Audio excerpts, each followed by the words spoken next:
तो दोस्तों आप सभी के बीच हम दोनों मिलकर एक और गाना ला रहे हैं। तो हर दिल हमारा में धड़के की ना, तो इस गाना से ज्यादा सुनिएगा और प्यार दुलार दीजिएगा। तो चलिए दोस्तों शुरू करते हैं। हमारे अखिया फरकेला तोहरे अखिया फरके की ना, हमारे अखिया फरकेला तोहरे अखिया फरके की ना, हमारे दिल तोरा में धड़केला कि मोरे दिल तोरा में धड़केला, तोहार वाला हमरा में धड़के की ना, तोर दिल हमरा में धड़केला, तोर दिल हमरा में धड़केला, हमारे वाला तोरा में धड़के की ना, हमारे वाला तोरा में धड़के की ना।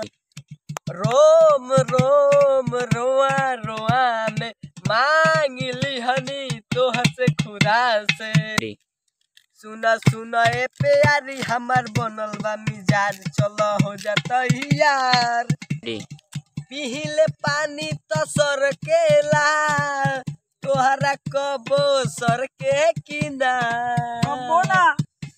कि तोर दिल हमारा में धड़केला, तोर दिल हमारा में धड़केला, हमारे वाला तोरा में धड़के की ना, हमारे वाला तोरा में धड़के की ना।